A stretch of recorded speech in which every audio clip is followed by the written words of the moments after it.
Welcome. Welcome to Finance Bros. We are going to have another conversation, as always, about money, finance. And today we're going to start off anyway, talking about influencers. Now, everyone has obviously seen the likes of Graham Stephan, Andre Jick. There's just tons of them. I think Jeremy from Financial Education. We've got Clear Value Tax. Now, I don't believe all these are built the same, right? All of these are not the same, but it does beg to the question of who is your favorite financial influencer? Who are the ones that you have taken some information from? And by the way, when I named the people that I named are really the biggest, but when we're honest about it, look at your Jay Morrisons, right? There's a lot of people throughout the Black community as well, just spread out. There's all kinds of different influencers, right? And everybody's listening to different people. But what information are you taking in and how is it helping you, or is it helping you? That's what this is about. So are these financial influencers actually helping you? Can you look back over the past couple of years and say, hey, I've listened to this person steadily and I was in this state, and by applying this information, I'm now in a better place. So at some point, it's like you got to make a move, right? And sometimes we get stuck and not moving forward. So that's what this thing is about. And we're going to go a little bit deeper and even answer some questions today. So I do want to bring up the other part of the Finance Bros, as always. So we will start off. I will bring up the Intentional Millionaire. What's up? Hey, I think you're muted. Hey, hold on one second. I think you're muted. All right. Go ahead. Hey, how's it going? I'm over here struggle streaming. It's all good, man. How's it going? It is going pretty good. How is everything on the Perry Unlikely side of town? Good, man. No complaints, man. I can't complain at all, man. Just trying to get this money, man. Hey, that's always a good thing, because right now, more is better. For Absolutely. sure. Absolutely. More than ever, man. More than ever. Absolutely, man. So, yeah, man. So as I was saying, we're just going to talk about really, the financial influencers to kick this off. But then we're going to dive into really going to focus on the actual steps, right? The actual steps to reaching, freedom and starting from a baby on, right? Really going to focus on the first 3 decades of one's life. So I think it'll be a good conversation. I'll go ahead and I'll bring Sim up real quick. What's up? Salute. What's up, fellas? Doing How's good. it going, Sim? Man, let's talk about this money. Yeah, man. Absolutely. So, we got what do they call them? The usual suspects, all the big wigs, the people who were part of the voice of the finance community. So this time we were like reaching from within, talking from within the group, within the community. And I'm interested to have this conversation. Yes, absolutely. Absolutely. So, I think since so obviously, when it comes to this topic, like I said, it's very broad, right? There's so many different types of financial talk out there, even crypto, right? That's financial talk, stock market.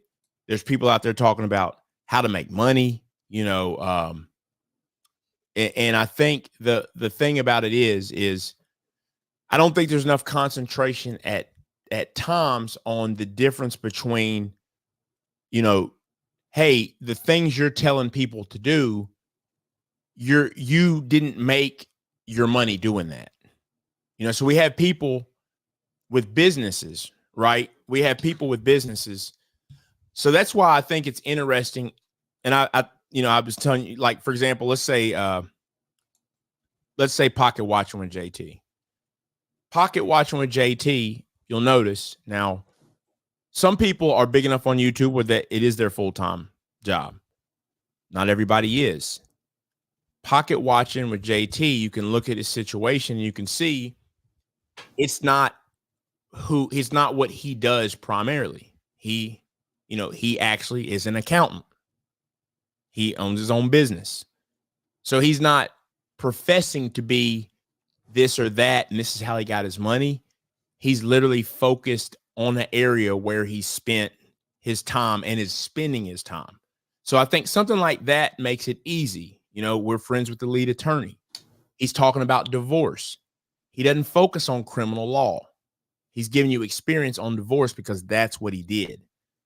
Now, when it comes to these financial YouTubers, I don't think that you just have to be a financial advisor to teach people about money. Some people have an ability to teach, right? That have spent years taking it in.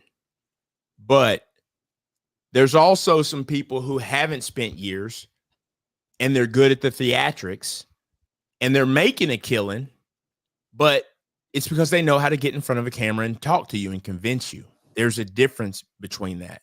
And of course, we live in a world now where they're not going to tell you. They're going to sell you. That's the difference. So what we'll start off with, and I'll ask you guys, when it comes to financial influencers, I'll start with you, Intentional Millionaire.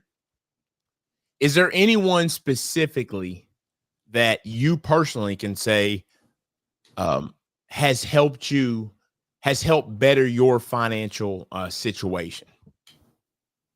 Any of these, YouTubers out there right now are not just YouTubers in any situation. It could have been TV from way back. It could be anything, right? Anyone in the financial world that has, and that includes even Dave Ramsey if he has in some aspect.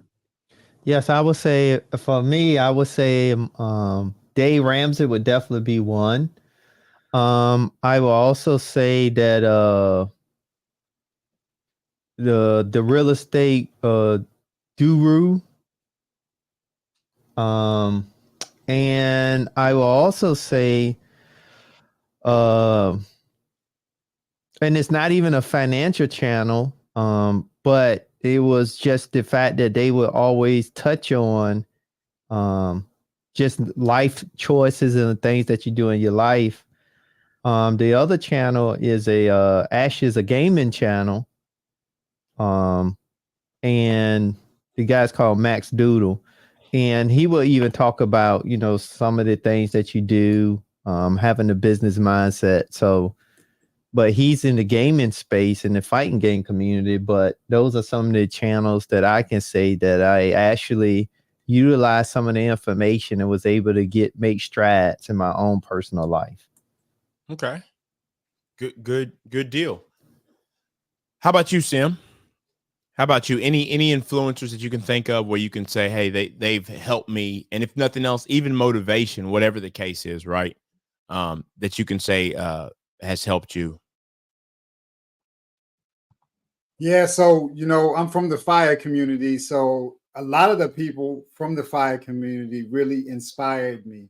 I'd say probably the first influencer that I really came across is the likes of Robert Kiyosaki. That's through like the book Rich Dad Poor Dad, and then I would add Dave Ramsey really helped me to get like the nuts and bolts of like debt pay down, and then a good portion of the fire community really instructed me on the strategies that I needed to have in place in order for me to establish myself from a retirement standpoint. Bigger Pockets Money was the first show where I came across Peter Money Mustache. That's one of the figureheads in the FI community. But really, more importantly, it was Choose FI, which is a local, not even local, but it's local to me. They're about 3 hours away, and it's two guys, and they just really break down the finance game as it pertains to you approaching finance from a DIY standpoint. Those guys really inspired me. So then following that, behind that, you have the likes of Max Maxwell, who's from here in North Carolina, or who lived here in North Carolina. So I had an opportunity to meet him. I had an opportunity to meet the real estate guru, Nasir. I've met Tony the Closer's father. He's an inspirational old head in the finance space. So, I mean, there are a lot of people. There's Chris Jefferson. There's a significant amount of people who really helped me to understand the real estate game. Those guys were really pivotal in helping me with the real estate game. But then I realized that there was an opening for me as far as me having people who can help me with the application of garnering these funds or getting those funds together in order for me to be able to take down some deals. And so now I'm on YouTube, and there are people on YouTube that inspire me. The likes of the lead attorney teaching me a little bit about finance from the standpoint of like what married people experience compared to single people experience. So there's a vast amount of people, but a good portion of them are in the FIRE community. His and Her Money had a little bit of influence on me. You had Our Rich Journey. There's also the couple Rich and Regular. That's also pivotal in a lot of the way that they do things. It helped me to really understand that there's really no one way to do finance. There's just a multitude of different ways that you can approach things. There's certain things that are important to certain families compared to another. So it's really hard to just pin it down to just one person. I'd say that, but it's been like a trend from the time that I really started having my ears perked up by reading the book Rich Dad Poor Dad all the way up until now. There have been different people at different stages in my journey. Also, some of the counterparts that I have too, right? People, personal relationships, people who've become millionaires like you guys and everything.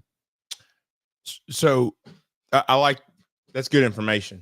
That's good information. I'll give you kind of a rundown of myself. So for myself, obviously, Dave Ramsey, I would say, would be the start of it. Now, YouTube wasn't really even a thing at that point in time. Certainly not a big thing at all. Certainly, probably none of us were on there at that time. As far as at least even watching it at that time, it was very early. I want to say, and yeah, it might have even been before YouTube. I bet it was actually when I started, with Dave Ramsey. But Dave Ramsey was really that first kind of look into it for me, first foray. Also, Robert Kiyosaki. So some of this was on the radio. Some of this was just books, as Rich Dad Poor Dad, as I would see it pop up. And then, for me, when it came to like YouTube, and it's crazy, it's been several years now. Now, what I do, I generally, when I go into something new, I really dive into it. I dive into it very hard and really get as much as I can. But I'm someone who I do take action. And then at one point, so for example, real estate investing. So with real estate investing has really been around for a good amount of time on YouTube. To be honest, I think it was one of the earlier, more popular financial type things, more so than just general money talk. So I really dived down into that hole, and I actually got a real estate license, which I still have to this day. I started investing in real estate, and I still do to this day. But what ends up happening is you go through that, right? And then you reach a point where you really know what you're doing. You know how to do it. You can rinse and repeat. And really you look back at it simply, for the most part, you're watching it just because you want to stay on top of things that are happening. And it's more so motivation. Like, because once you buy a rental property, if I buy a fourplex, I can find another way to buy it. You may want to dig in a little more to find a different way, but you know how to buy it. You know how to set parameters. You can move forward. So I may go look at Bigger Pockets or something to get the motivation and keep the motivation, that people are still doing it. So that's kind of the thing for me. But what I noticed is then I got into and I've seen Graham Stephan years ago. I mean, I remember I might have been subscribed to Graham Stephan. I don't even know if he had 2,000 subscribers. I saw him from the beginning on. He started out in real estate in real estate sales. He has some investment properties that he bought at the perfect time. Now, it was when it became mainstream for me that that's when it took a turn for me, right? It seems like when it became mainstream, and it's obviously because when it became mainstream, that's when it started to really be more about just making money. It wasn't just about teaching for a lot of people. It was more about making money. So for me, back in the day with real estate, you did have people teaching you, but the reason they were teaching you, they could do deals with you, right? That was really the goal. It wasn't even, I don't even think it was YouTube money. It was just, hey, we can do deals together. You can help me. It was literally reaching out like you would with any other business.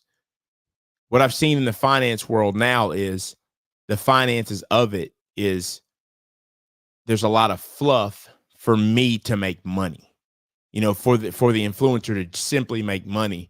So that's what brings us to this question of, do you guys believe, and take anybody you want, right? You could take someone, let's just take someone who's 25 years old, 20 years old. Do you believe that they can listen? They can just literally get on YouTube, listen to your Graham Steffens, your Meet Kevins. I don't think I named him. Your various, kind of big time financial influencers, and they will walk away 5 years later with their life changed from your, I'm saying your mainstream ones. Cause I want to clarify that, because I do believe if you go, if you looked at Dave Ramsey, his show, I think that's different than going through Dave Ramsey's course. And yeah, I do think if you go through Dave Ramsey's course at 20 or 25, it'll change your life. I really do believe that. But do we believe that about the mainstream, most of the financial information out there? Tim, you can go first if you want.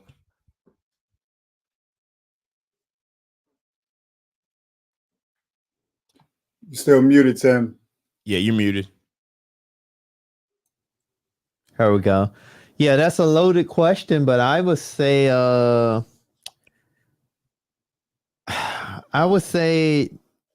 that kind of depends, because now I don't really, when I go to a lot of the channels now, I'm going for specific information per se.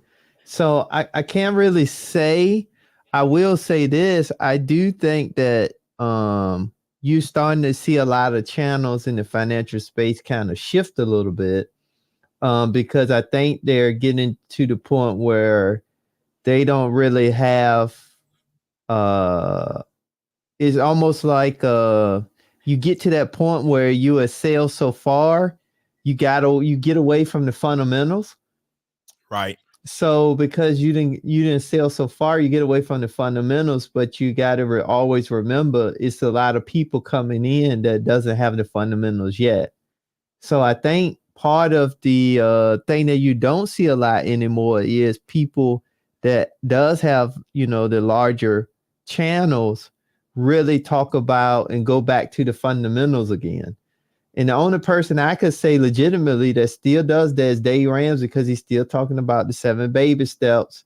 He started on that. He's still on that. So I think most of them and most people coming in today, they probably won't, unless they really do a good job of doing their backlog of when they first got started, because I think that's where a lot of the meat and potatoes is really at.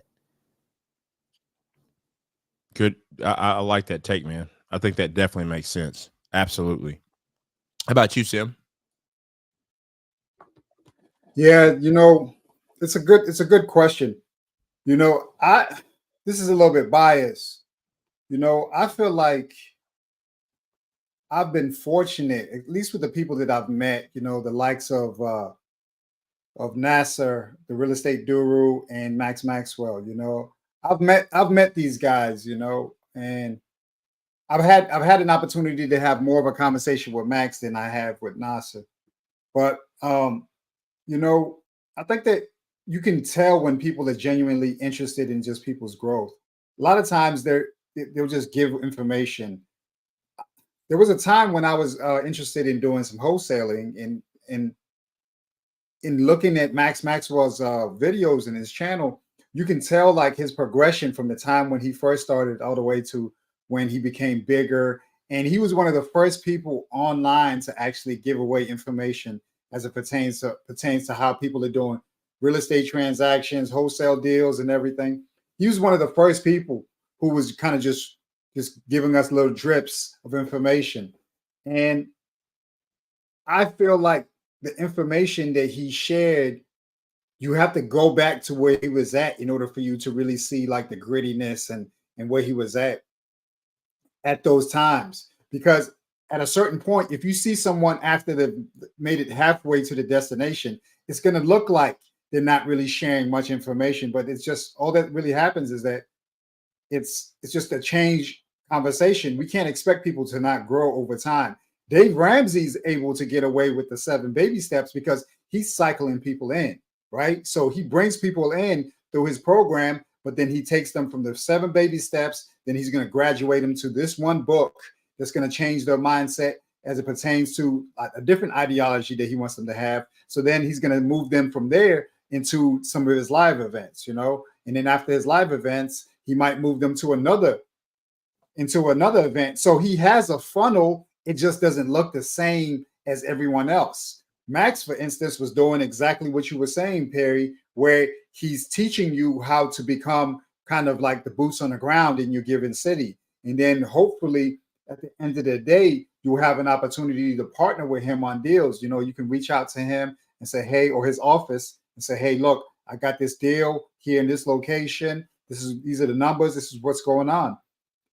I remember maybe about 10 or 12 years ago, someone told me, you can't expect people to speak the same language that you speak if they have not read the same books that you've read, saying that if you don't have an opportunity to train people on how you want them to converse or interact with one another, then they're not going to be able to really have a high level conversation with you on things that are the most important and the most interesting to you.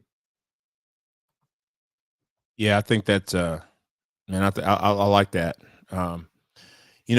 So I do agree. I agree with things that you all both said. What I find, and it is tough, right? Because, I've been around long enough. I've seen a lot of YouTubers, man, come in and leave the fundamentals. I'll give you an example. Even in crypto, I haven't been doing much in a while now, but it's because the challenge of you get so busy in a bull market, I can't go back to fundamentals because the money is made. The money in crypto is a little bit different. The money's not made in the fundamentals unless you're just going to buy it and hold it and leave it.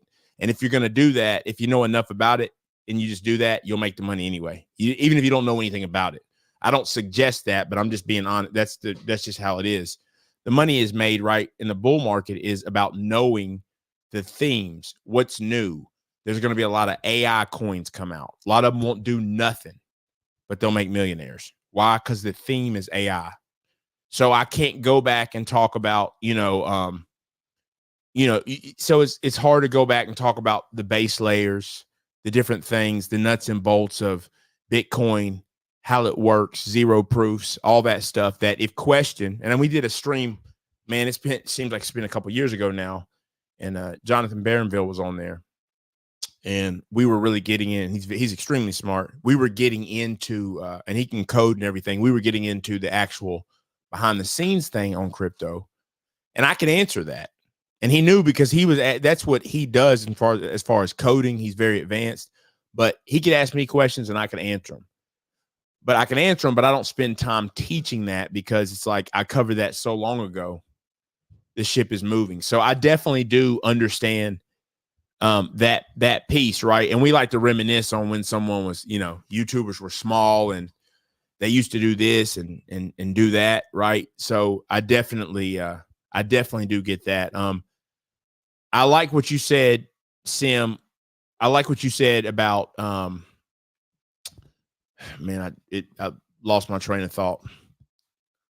In reference to being able to have a conversation or training the people on how you want them to converse with you, right? Yes, that piece. Thank you. So, that's the piece is we're continually moving, right? We're continually moving. And that is really, and I think Tim may have even said something, you're going to look for what you want. You're looking for bits and pieces, right? And the funny thing is when it comes to wholesaling, the best piece of information I've ever seen on wholesaling, it's a guy nobody ever knows. They'll never know. It was just some guy, small channel, who went step by step on how to wholesale the documents, every single piece. It's the best video I've ever seen on it. It's not flashy. It's just you literally, here's the files. Here's what you need.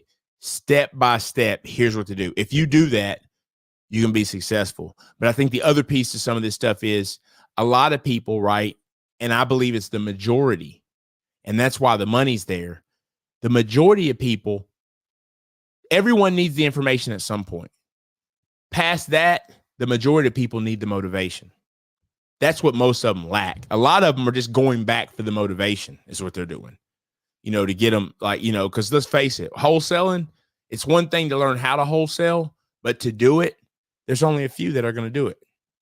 There's only a few that are going to be successful at it. And that's just how life is in general. Only a few will actually do it. Many will talk about it. So, so to get to it, if I was asked, do I think financial YouTubers are making people, financially helping people? I do believe they're helping pique people's interest to get them in the game. Yes. Do I think they're taking them from a point of immature about it to the true road to success? No, I don't. I don't believe that. I think it's got to be your Dave Ramsey's or those who have a verified plan. Not just talk, like I said, just getting up talking about stocks is cool.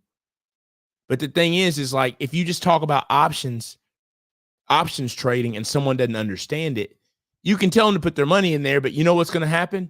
Just like crypto. Hey, you should buy this. Well, you don't say you should buy it. You tell them what you're buying. That's what I've always done. I'm buying this. Here's why. I explain all the bits and pieces of why it will do well. The part is you're not going to watch the video when I told you, hey, it's time to get out of this. In my opinion, you're not going to watch that. And you know what? All your money you've made, you're going to lose it. And then you're going to be thinking, man, well, that's crap. Well, no. So you've got to, a lot of it, you have to stay engaged so much, and just people aren't able to do that, So I don't think, unless there's a plan over a long amount of time, I don't think most of the financial information out there today is all that helpful. And I can certainly say it's not helpful for me, because most of what I watch now, I just know it. You know what I'm saying? I mean, there's not really, even your biggest ones, your Graham Steffens, your Andre Jakes, there's not anything they're going to say. I mean, it might be one thing here or there, but for the most part, whatever they say, I already knew, because I'm past that point and I'm actually doing financial stuff, right? There was a time when I could even learn a little bit about real estate investing from Graham Stephan, but now I've been doing it so long, there's not much there. So I think it's a cycle, right? I just think it's a cycle, overall. But yeah, I just want to get you guys' take on that, and we're going to really get into some nuts and bolts here.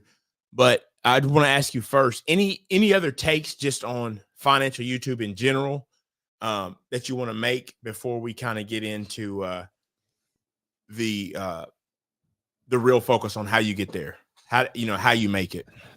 I just wanted to add this. I think you said it, Perry.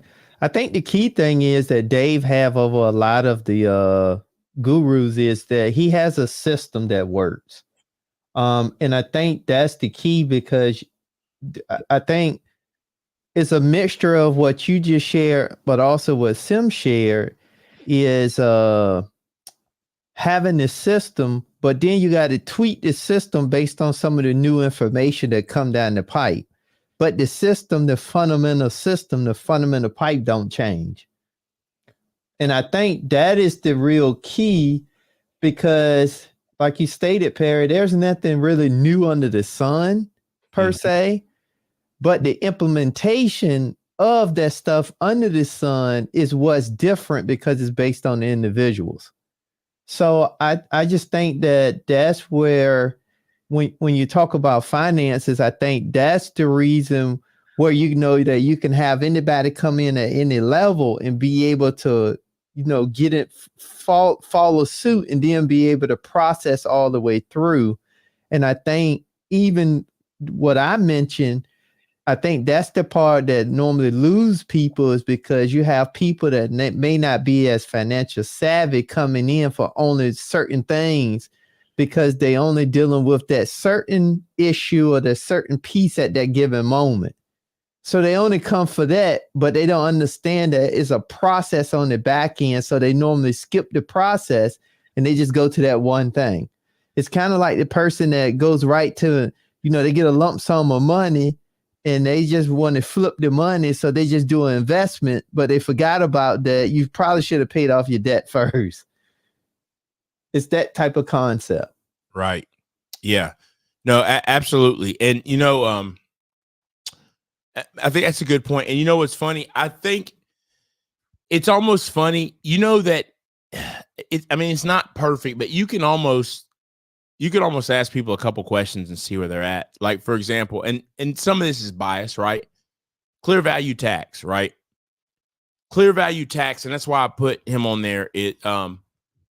There are people who like clear value tax is straight up, real simple. Not a lot of jump cuts, not a lot of this, not a lot of that. It's very simple. I find that information the most helpful for me. And and the thing is, you could tell where someone's at by that, right? He's not selling you anything on you can be this, it's very honest stuff about what's going on with the economy, stuff like that. And that's where I'm at now. Like, hey, it's like you're on the plane, you're at cruising altitude, right? And you just keep on focusing on getting to where you're going. So I bring that channel up specifically because, like, for example, he spoke on something. I think I might have saw it maybe yesterday or the day before, and it was about if you're self-employed, when it comes to taxes. A lot of people don't know. You don't just even if you set the taxes aside, you don't just hold them for a year and then go pay. The government is going to you're going to pay interest of 8% on that. That's something that's important to me. This year, I have worked independent this whole year, completely independent. That's important, right? That's stuff that is important to me at this point now. So it's just that type of stuff where eventually, if you do mature, the stuff that you listened to earlier will, it's not going to have the same impact. So you have to go looking at that next level. And that's why networking is important, because there is someone who's been, it's funny. There's a lot of people who aren't on YouTube that have been investing for 40 years in real estate. And those guys, they can teach you stuff nobody can teach you, but they're just not they're not on YouTube. That's not what they do. They focus on the real estate. So you learn stuff like that as you go, as you continue to grow. And just one more thing I'll say about, Dave Ramsey is I think you also just have to check yourself too, in terms of, now we've talked about Dave Ramsey and there's been some things with Dave Ramsey we don't agree with, pieces of it. And we never discourage his overall message, but pieces of it. But we're talking about actual factual numbers here. There's a different conversation. But you even see influencers, right, that haven't proven to have any money that have issues with Dave Ramsey. And it's like the baby step. I mean, there's only so much problem you can have with, the baby steps. So we've really merged all this together, right? We've merged this thing together where it just pays now to be, to kind of stir up controversy. And that's what some of this is. But, I bought that up because that's where a lot of people are getting their information from. And I feel overall in finance, it's very surface level. And that's why I want to talk about today. What we're really going to focus on is, what does it really take? What are the tangible things? And I'll start off with one to give you guys an idea, and then you guys can chime in. What are tangible things over the first 3 decades of your life that that you need basically, right? So even if it's, 0 from the time you're born to the time you're 10, now this would be stuff your parents would certainly need to be a part of, right? And a lot of people just don't receive that. And then from the time you're, from 11 on up, right, to 20, still going to involve your parents a lot, right? And then from 21 to 30, now you're on your own. Hopefully some of those habits that you've been given, if you have, you're able to put those into, or not put them into, into action. Hopefully they're already in action, right? And then you continue with it and you build upon it. Or you got to make that decision, or hopefully you find out quickly, if you did not receive some of that stuff that you needed, that you start searching for it. And see, that's why we talked about the financial influencers, because many people that go searching for it, Well, they end up going down this long path, and there's probably a simpler way to get there. So just to start it off, when I think of, a newborn, right? Now, when you're just born, there's only so much, you're not focused on financial freedom, right? You're a baby. So this is on the parents. What should the parents be doing? The parents at this point, to me, should be focused on how can we pay for education? That's just very simple. And by the way, I want to be very clear. When I say focused on education, I'm not just talking about college. I'm talking about, and this is me with 2 small kids. This is something people don't think of. I'm talking about the education from the very day that you will be dropping them off somewhere and you will be going to work. Because what I can't fathom now, we think about, and this is coming from a father, so now I see it as important. A couple of years ago, wouldn't have cared, wouldn't have thought twice about it, but I see it now. Now, you think about daycare, right? We think about daycare, dropping your kids off, letting them slobber on toys and play around. Now, my kids do go to a private school, right? In terms of right now, they will eventually go into public school system, but it's because of their age. But what I can assure you is they're actually learning stuff, and they're learning stuff from the very beginning. And I'm talking about at 2 years old, having teachers say, your child is advanced in this. I think they can go on to the next level, and do like someone paying enough attention on what they're learning to say, hey, they need to work on this or need to do that. And the reason why I'm saying it's twofold, it's college is important, but also that time is important, because I want you to think about this. If my child has had this much attention put on him and he's been taught to count, he's been taught to do all this, even kids, a friend of ours, their kid is learning a different language, same age as my son. If my children are getting this type of focus before they're even 4 and 5, how can your kid keep up and you're just taking them to a daycare to slobber on toys? They're not going to know nothing. I mean, it's just, there's going to be such a big gap between my kid actually going to a school, right? And all the stuff they've learned before pre-K versus just dropping them off. And mind you, I did go to a daycare, right? So it's not to say you can't learn stuff, but I'm just saying the world is getting so advanced. Your child's at a disadvantage if the first real learning they ever had, like true focused learning, is pre-K. They're not even going to be on the same. They're not even going to be on the same page. And I'm blown away sometimes by how my child understands concepts. When someone at 2 or 3, like 2 years old, I think maybe 3, says I'm busy.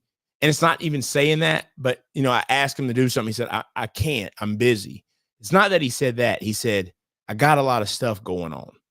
It's the concept. He understands. He actually understood the concept of being busy. Some of it he probably heard, but we even kind of took him down this trail of, talking, and he really understood.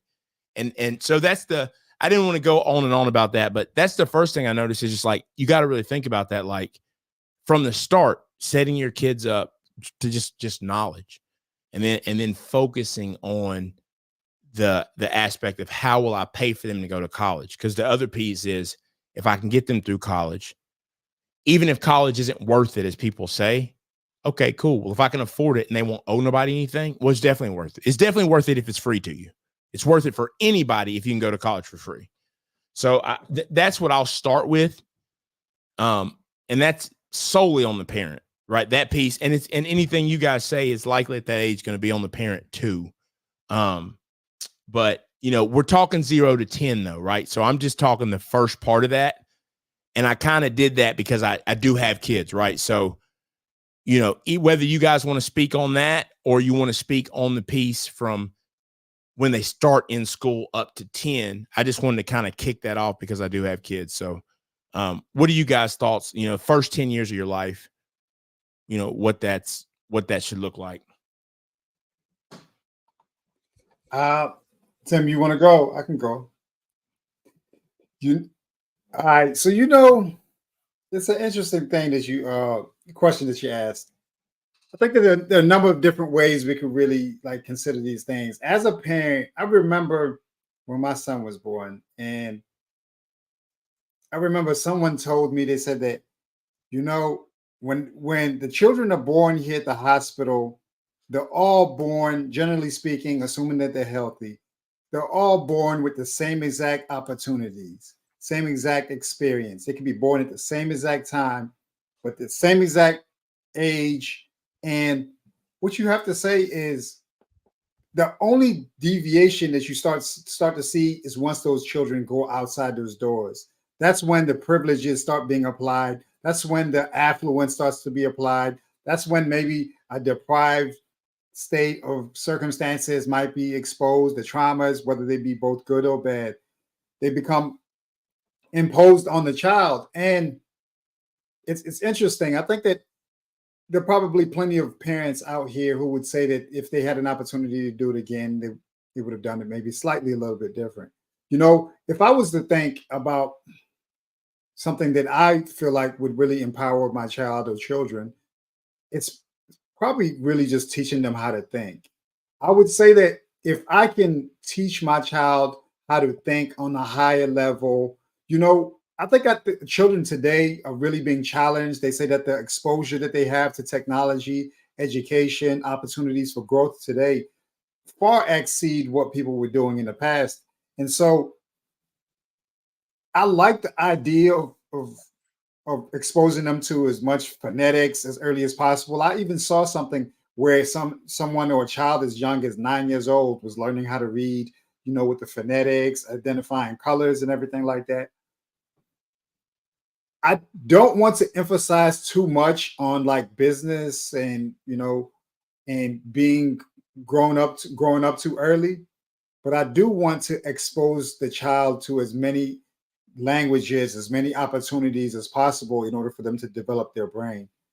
I would start somewhere along those lines, and then given given the place that you live in the world, then you can understand the tax bases that you can kind of take advantage of. You know, like in America, we have the 529 college plan that allows parents to save up money in order for them to fund their child's education. But education is just not, it's not just in the formal sense. It's also it's unofficial. It's the things that they learn in these social environments, whether they're around children who speak Spanish, French, you know, any other language. I speak another language. If I had an opportunity to really do it and I had the time back then, I would have really kind of ingrained more of the nuances of my language in order for him or them to really be familiar with the culture and how things are done, with using maybe my language as a basis and then kind of expounding upon the English, because language is one of those things that you either you use it or lose it. So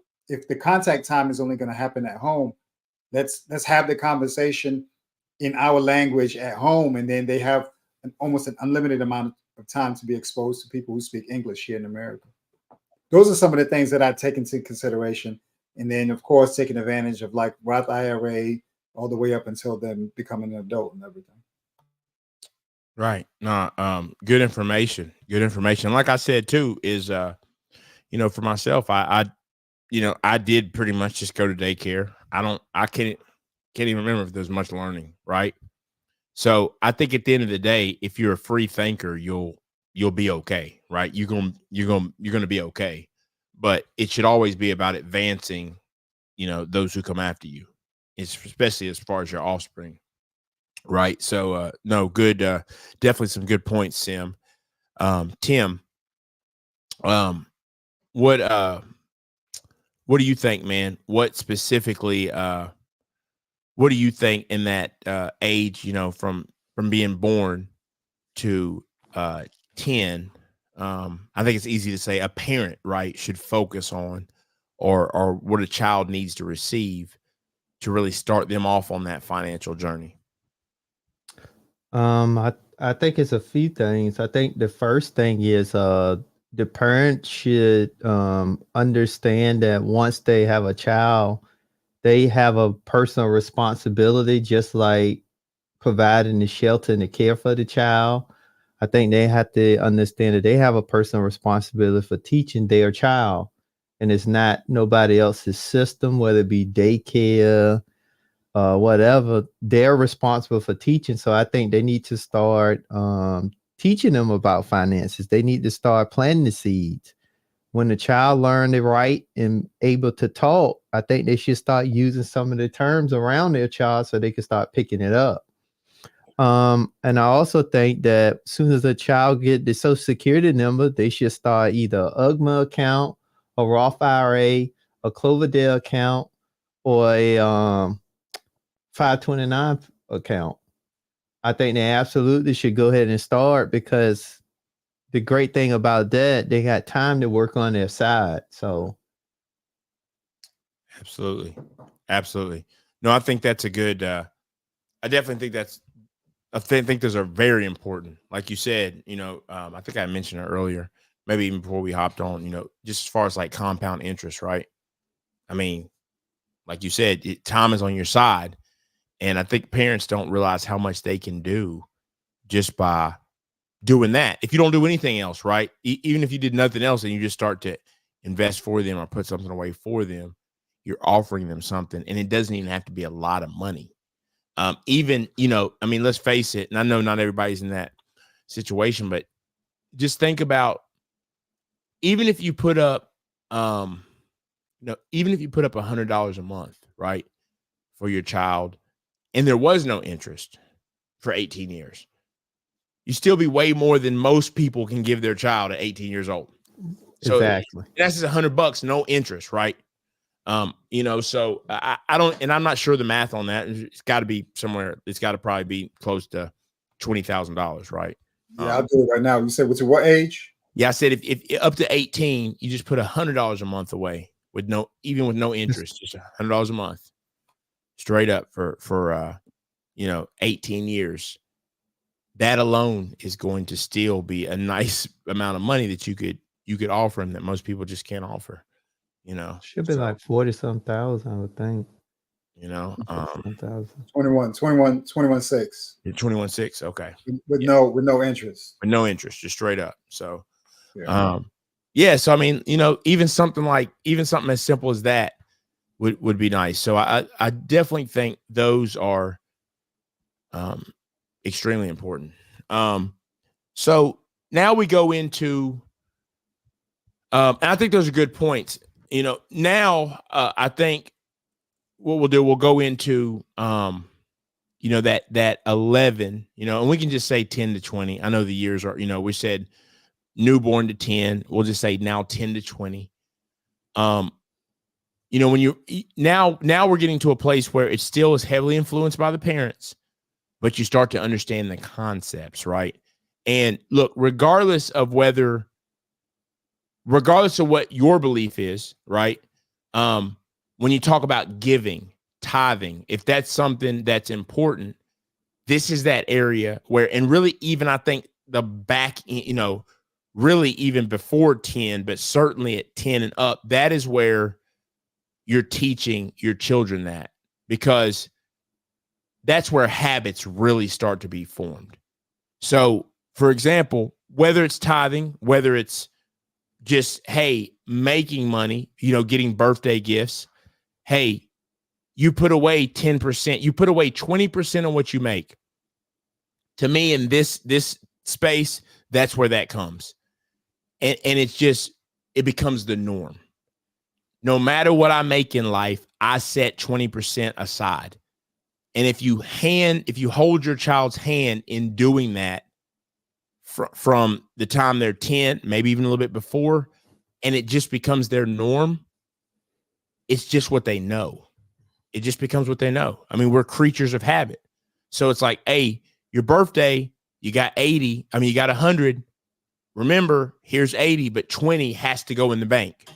20, my bad, start that over. 20 has to go in the bank. So I really think that's where you establish those habits is during that time frame. And then you've got, if you've been doing that for at least 6, 7, 8 years, look at the habit that you've established. And then they go into maybe 16, right? Whatever, 14 with a worker's permit. They're getting their check.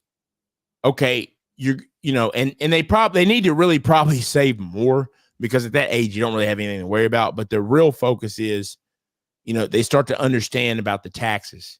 Hey, there's taxes. You give them the breakdown. You let them understand, hey, you understand you worked 20 hours and the math says it's this much, but let me show you why you're only getting this much. That's something you're going to deal with forever. That's when I think you're explaining to them, you don't get to keep it all. And you're not at the point now where we're really going to explain to you how to offset your taxes. It ain't that deep yet. But I think you're explaining to them, hey, here's how taxes work. And honestly, the more you make, the more they're going to take, but you're better off making more.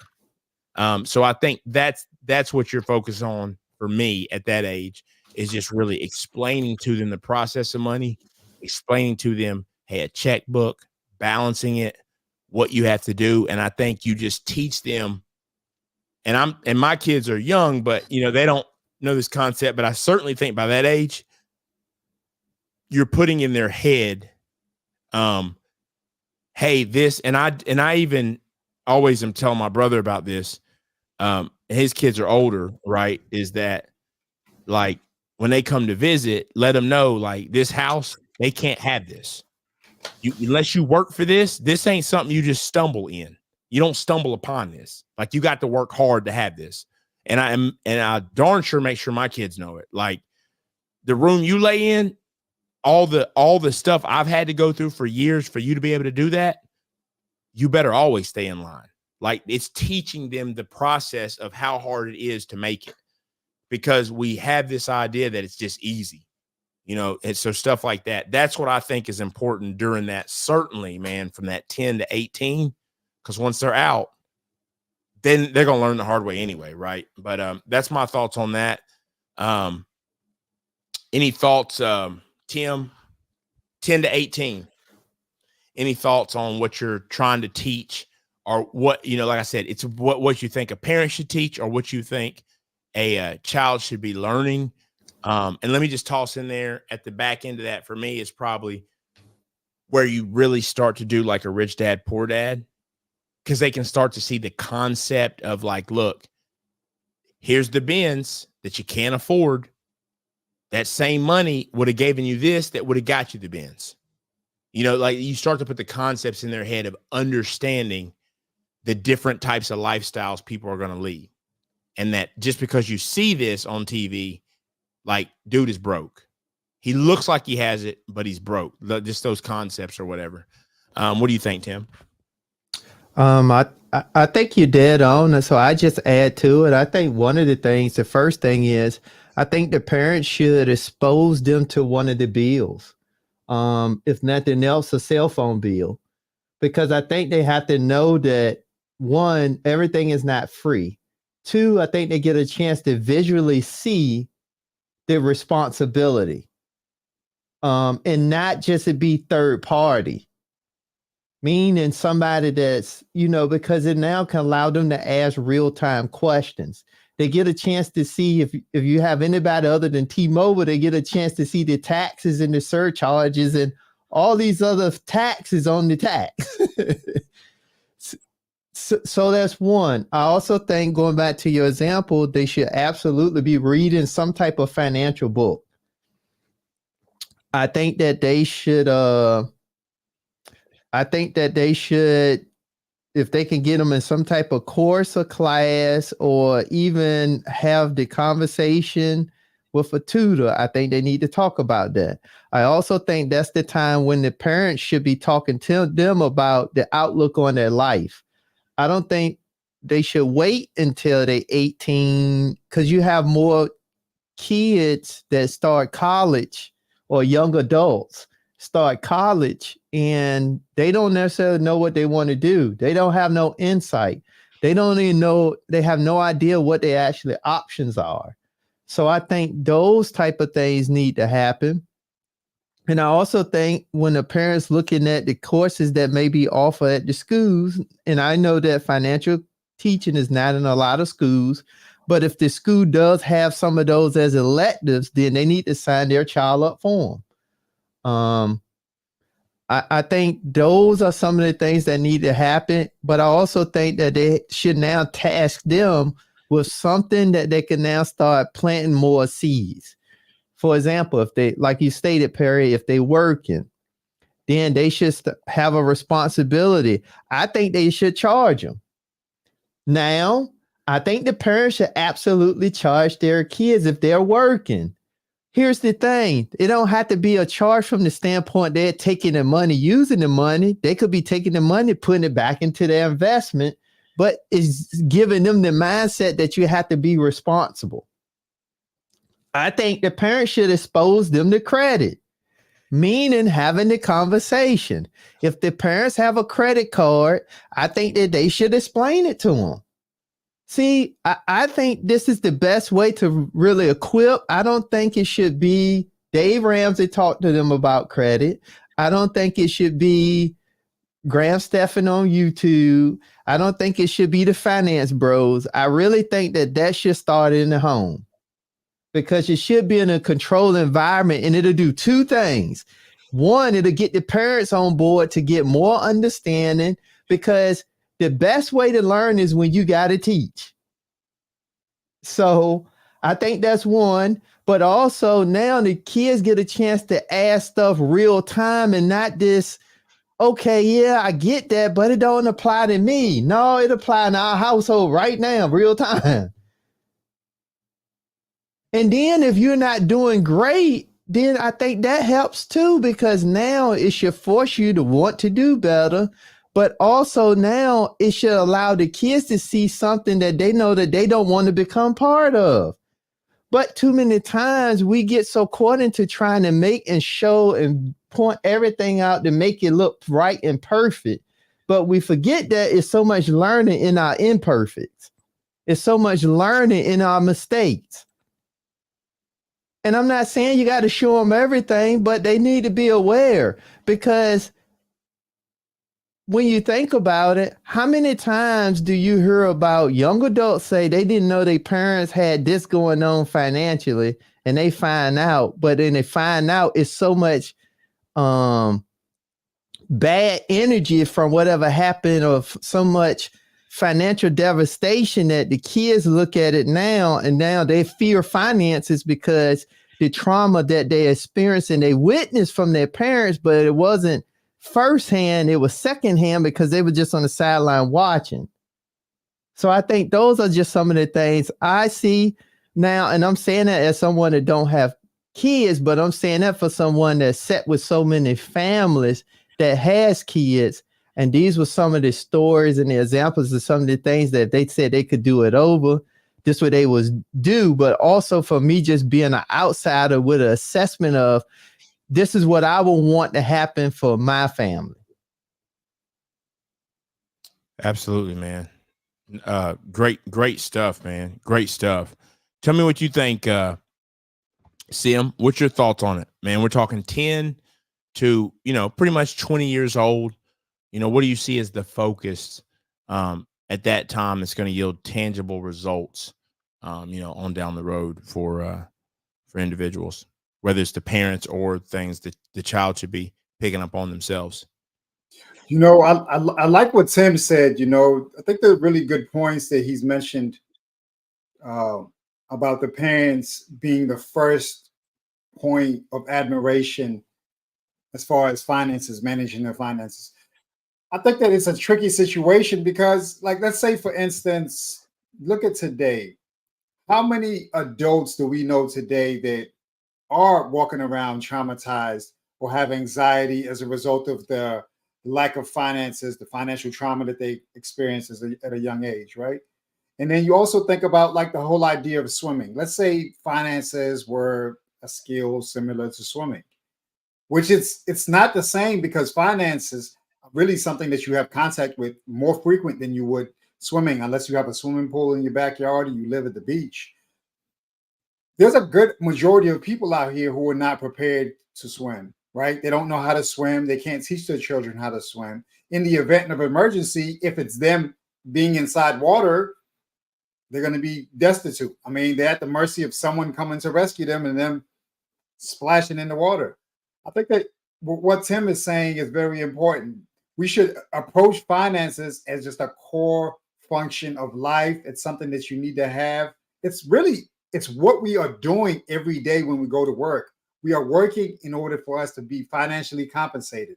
So why do we put ourselves, or why would we put ourselves in a situation where we're not able to have any influence on our child in a positive manner? We're not talking about the Columbia House and people getting CD accounts or people getting phone bills or anything like that in the child's name, but we're legitimately talking about putting the child in position to be able to do like Tim said, for them to at least pay you or make some sort of contribution, even if it means that's something that you on the back end are contributing towards something that's going to benefit them. That's what I did for my child. For his car, he paid for half his car. I paid for the other half. The monies that I used for that I paid myself, I'm using to pay for the vehicle. The money that he contributed towards me, I'm investing it on his behalf. He has a Roth IRA on my side. He has a Roth IRA on his own, and he's putting himself in position. We can look on a quarterly basis, and this is something that's really exciting. On a quarterly basis, if they have investments, you can show them, hey, look, in this quarter, this is how much we were paid in dividends, right? As a result of those dividends that we were paid, this is how much our shares are growing every quarter as a result of us making that one-time contribution towards being a stakeholder in this given security, right? And so as a result, now you get compensated on a quarterly basis because you're a shareholder in a given security. So experiencing something like that at the young age, I believe that could be something that's really interesting. I would have loved for me to really understand the finance game at 10 years old. And I think that you're at a disadvantage if your parents are not financially astute or they're not really exposed to the opportunity that allows them to be able to say, hey, okay, $100 a month, we're going to contribute towards your future in this way and that way, you know. So I think that I second what Tim was saying. I would just say that we have to also consider that there are people today who are walking around, one, financially traumatized and want to do everything in their power to run away from being in a situation where they're conscious about every single dollar. They just want to manifest everything and say, hey, I just got to think the money is there and it's going to find its way to be there. And then the second part, I think that we just have to make sure that the parents are empowering themselves in order for them to be capable of empowering their children. Good stuff, man. Good stuff. Let's take a second. Because I hadn't done it. I should have already done it already, but let's just take a second in between the last kind of phase, because we're talking about 3 decades here. And let's just touch on supporters. As always, we definitely appreciate it. Always appreciate the support. Shout out to Peter Investor M, as always. And I'll just do some call outs and I'll go back through real quick. Caramel Drip, shout out to you as well. We got Tam. So, and I always, we always try to tell you that we definitely appreciate any support, and we enjoy the back and forth. I think we got some of the best contributors as far as just comments and feedback, out there, period. So, Conscious Business Services and Opportunities, shout out to you. Most definitely. Let's see. Let me scroll down through here. Shout out to Uncle Stu, the old man on the block. Who else do we have in the chat? Christopher Williams. Shout out to you as well. I continue to say thanks to everyone. Cryptonomics. Shout out to you. And let's see if I think we got about everyone. So I just wanted to at least, tell everybody that we appreciate you. Let's go back and see if we have any questions at all. We'll cover those real quick. One thing Caramel Drip said, just coming through to help the analytics and watch hours. We definitely appreciate that. I was going to say my analytics, I've been on hiatus. My channel's analytics been on life support. So I definitely we appreciate that, and we just appreciate the support in general. why is Dave why is Dave more marketable? And I'm not, because obviously we talked about Dave earlier. I'm not sure I know the context. I'm not sure I know the context per se of that. You guys might, but I do, if we're just talking about Dave and him being marketable.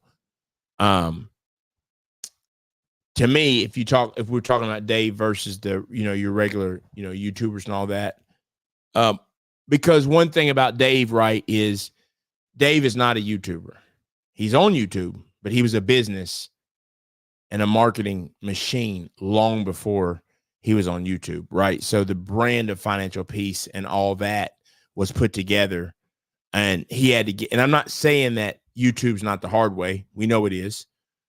But he had to get it out the mud the hard way, like radio, everything but YouTube. So I think YouTube was like, Dave added YouTube to his business, whereas other people, YouTube's been their business the whole time when they talk about finances. So that's why the way I look at Dave being more marketable, and he's just a trusted source and literally has people. See, that's the difference too. We didn't touch on that.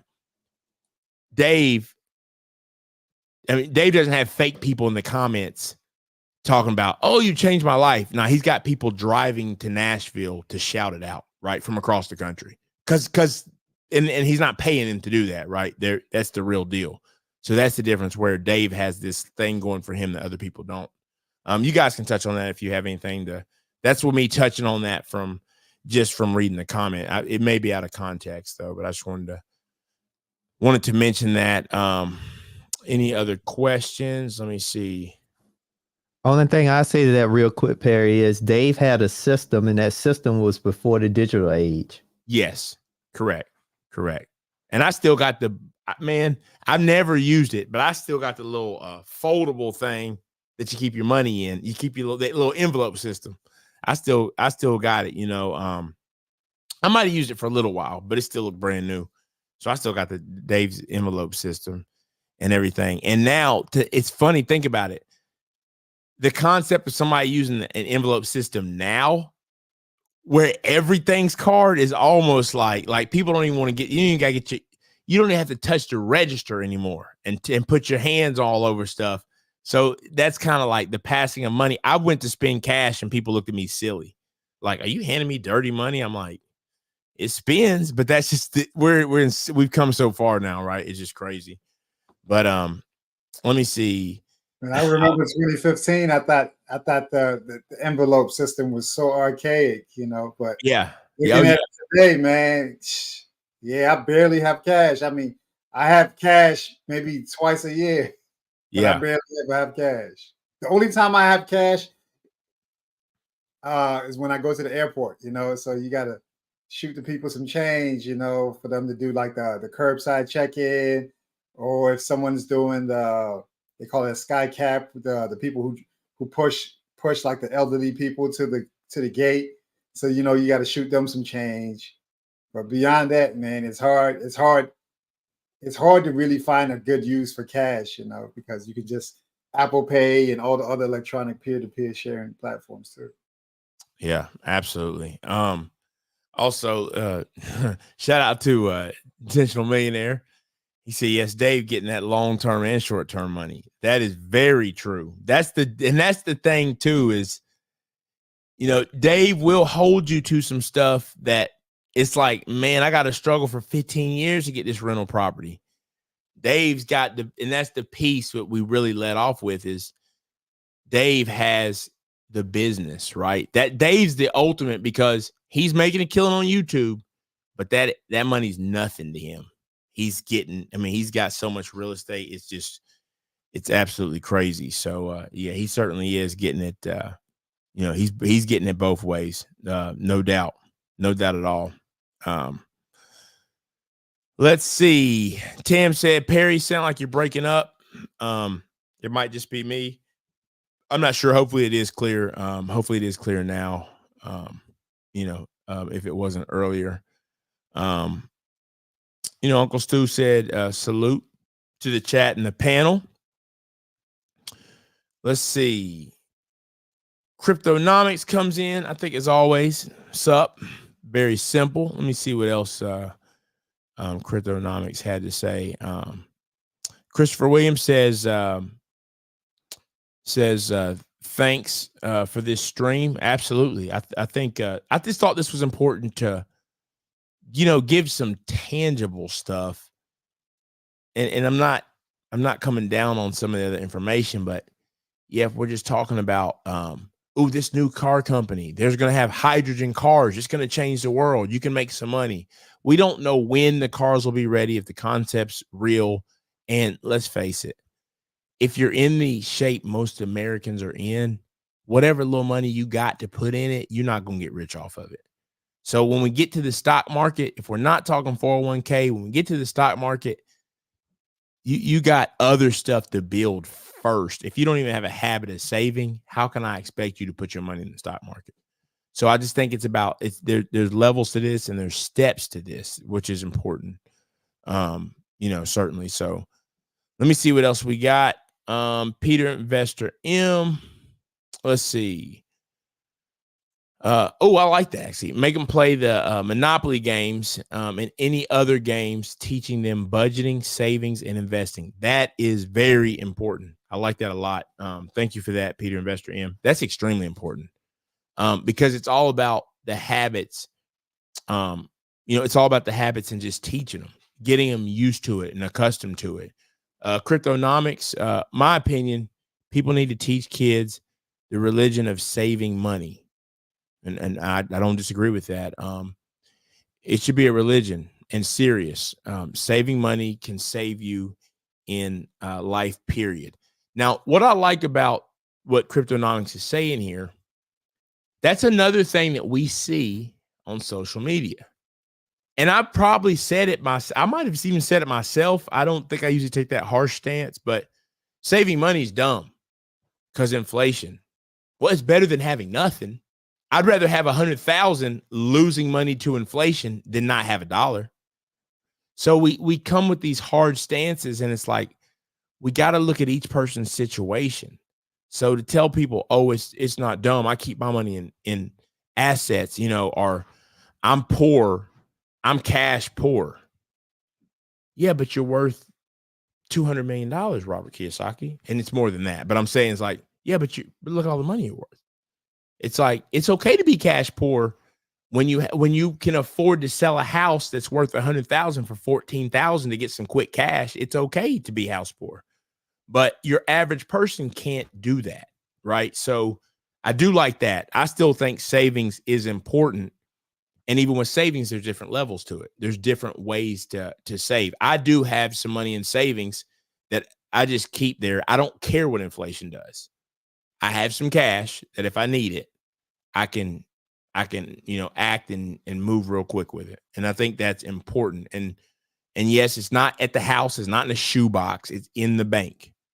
You know what I mean? So that, and then and then some people, I don't think it hurts to keep a 20 on you. Just real simple. Because here's the deal. In the grand scheme of things, if you have a 20 on you and you got to do some parking, depending on where you live, you don't have to run in a place and have the ATM charge you $4 to get your cash out.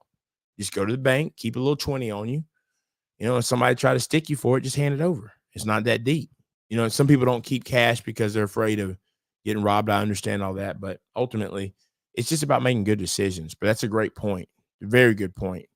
So I say religion because if you're not saving, you're in debt in this society. The debt is the devil, literally. And I agree. I don't disagree with any of that. I don't disagree with any of that at all. Most people think they can save, but they don't and they can't. This is absolutely true. Now, Uncle Stu made this comment, and I saw it earlier, but I wasn't sure if he was talking in general to people or if he was talking about from a comment. He said, stop making excuses. Parents deal with money daily, so kids need to deal with it too. The issue is how to make money legally. So, yeah, I don't know if that was specifically towards maybe a comment someone said, but yeah, I do agree with that. That is the piece there. It is about how to make money. And I think anybody, you guys, certainly our age, you guys on the panel, I had to learn, learning to make money was in waves. You know what I'm saying? You go through waves of making money. No, like I said, I worked at KFC, I worked at Burger King, I waited tables. It was years of just waves. And then, I graduated from college. You take less than you deserve, right? They're going to give you what you can get. And it depends on profession. You hone your skills. Then you figure out how to get to the next level, right? A lot of people are not willing to move. I will.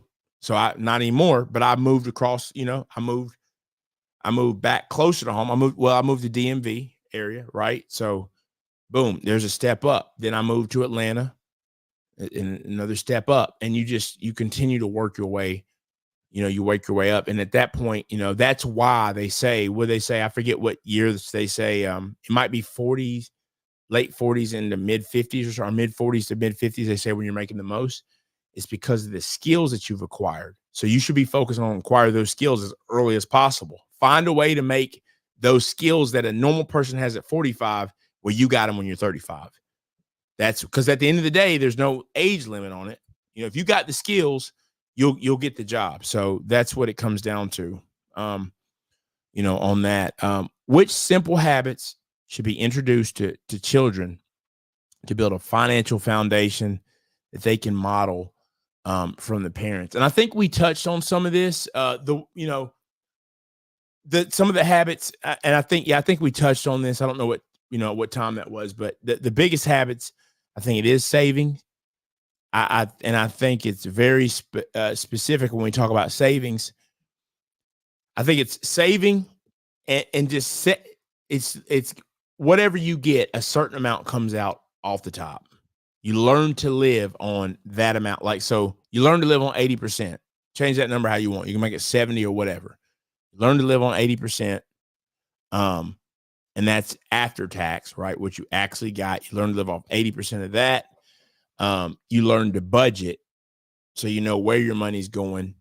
And there's another piece here in a minute I'm going to touch on to kick off this next last segment as far as the last 10 years of that decade, taking you to 30 years old. That will kind of be that last piece of that. And we're about to get back to that right now. I just want to skim through here, see if we didn't miss anything else. Cryptonomics. Yes. Oh, go ahead. Go ahead, Tim. Oh, go ahead, Tim. Now, I was going to say there's massive power, man.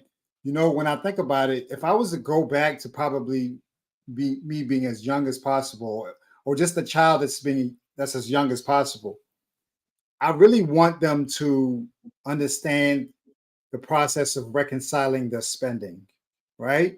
So there needs to be certain pain that's associated with a given transaction. So if your child goes and they purchase something, or they want to purchase something from the store, they need to understand the pain of releasing those funds, right? They need to understand the pain of having to write down and reconcile that transaction. And then they need to deal with the pain of observing what is left over after those transactions have taken place. It's only in those situations that they're going to have the habits to be able to deal with the reality of the decisions and the consequences that come as a result of their decisions. I think that as an adult, when you start to look at your breakdown of how you've spent, not even so much talking about budgeting per se, but it's more so about you figuring out, okay, how much am I spending at Chick-fil-A this month? Am I more dedicated to Chick-fil-A than my own goals? Am I more dedicated to Chipotle than my own goals? Or am I more dedicated to any other expenditure than the things that I need to do for myself? It's only through that pain and those actions that you're going to be able to say, man, yeah, I'm doing too much, And it's the same thing that you said recently, Perry. You said, man, like I'm losing it over here. I don't know what I'm doing. But it's only through you going through those motions that you had an opportunity to feel the pain of the negative consequences that come as a result of you spending your time in a space that you don't really want to. Yeah, no, absolutely. Absolutely. Great points, man. Great points. Peter Investor M said, Cryptonomics was saying at Peter Investor M, saving. So once again, on the savings, which I definitely, as I said earlier, is a major part of it. And I think they were just going back and forth and talking about that. Let's see if we got anything else, and I want to hop back real quick. Tim had the reply. Okay, I'm sorry about that. Intentional millionaire. What do you got for us? I just had one word for Peter's question. I think the biggest thing that a child can model after the parents is discipline. But I think that's why I go back to the parents have to be transparent on something, because now they got to teach them the discipline, let them see the discipline real time so they can emulate the discipline. I think that's the key. I think that's the fundamental basis of finances is discipline. If you don't have the discipline, I don't give a crap how much money you make. You're going to lose. You're going to absolutely lose. So the discipline is where everything comes together. And I think the parents, that's the biggest, if I was to sum it up in one word, I think that's the model that the parents need to do. And that's what the kids can really learn, the meat and potatoes. Absolutely. All right. Let's, what I want to do real quick is, I want to, start just this last piece of just, and once again, thanks to everybody for the support. It was one more question, Perry. Was there? Okay. Let me see if the young lady, Miss Love, she said, would you recommend Rich Dad, Poor Dad? All right, let me see. It was at 929. 929? Mm-hmm. All right. Here we go. All right. Me, I absolutely would. To me, that was there's a few things that fundamentally shifted the way I thought, and that was Rich Dad, Poor Dad was absolutely one of them, and Dave Ramsey's Financial Peace. Those are two that would massively change the way that I thought. Rich Dad, Poor Dad, and the way that I looked at assets, understanding how assets, basically assets and liabilities, how, and I know people put it on the shirts and it looks cute, but at the end of the day, what is it? If I have a house that's paid for that I can use to, like your home you live in is not really an asset. Now, it can be an asset in terms of the fact that if it's got a certain value, right, there still is somewhat an asset. But the truth is, if you're making payments on it and it's not really making you money, right? If a house is even paid off, trust me, what you got with the upkeep, it's not really an asset because it's still costing you money. But if it's a rental property, then it's an asset. Whereas, the 7 Series Beamer is nice, but it's a liability, a depreciating liability as to where a rental property is appreciating. So just breaking down that is one thing that Rich Dad, Poor Dad does, but it's more so giving you the two different views of it and how America thinks about the guy. I've always said this. There are many lawyers that make well, and there's many that don't. But because they have a nice suit on, the girls get googly-eyed over them, and people talk about how they're killing it, but they're not making as much as the plumber. That perception is what Rich Dad, Poor Dad helps with as well, which I think one of them was like a professor, right? I think, but also that's what Dave Ramsey helped with me. It was perception. That's what really got me into this thing of just like, I didn't care what rappers were showing. I didn't care what nobody was showing. I started to understand, hey, you can have your $1,000 car payment. And this was at a time when that really, really mattered, right? You can have your $1,000 car payment. I'm going to keep mine cheap so I have the flexibility to grow. That's what really Dave Ramsey taught me. But on Rich Dad, Poor Dad, it's just it's a great book. I'd say that has been the most important one that I've probably ever read. It's up there, top 3 easy. You guys, what's your thoughts on Rich Dad Poor Dad? I think it's a great book. I think definitely pick it up, and I say read it and go through it. But I think it's a book where you should read at least 3 to 4 times where you can really grab some of that information. Absolutely. Because it is a lot of information. Another book that I will recommend, at least for me, because Rich Dad Poor Dad was one of the books, but the other book for me was The Secrets of the Millionaire Mindset by T. Harv Eker. I think that's a great book because it really talks about the deprogramming and the reprogramming mindset you have to have and the action that it takes to get the type of financial outcomes that you're looking for. Because I think a lot of times we forget that it's certain stigmas we may have about money, and we need to deprogram that and reprogram it with a different outlook or perspective of money. Because it's hard to create or generate something you don't like. Absolutely. Sim, how about you? Yeah, I mean, I've read a lot of books, and Rich Dad Poor Dad really allowed me to really have that business, that entrepreneurship itch scratched. You know, it really helped me to apply like tangible logic to the idea of running a business, like the logic of assets and liabilities. It helped me out with a lot of that. And I think that one of the other books that really had a significant impact on me was Think and Grow Rich. That was an interesting book that inspired me. And Rich Dad Poor Dad, Robert Kiyosaki also had a book called Cash Flow Quadrant.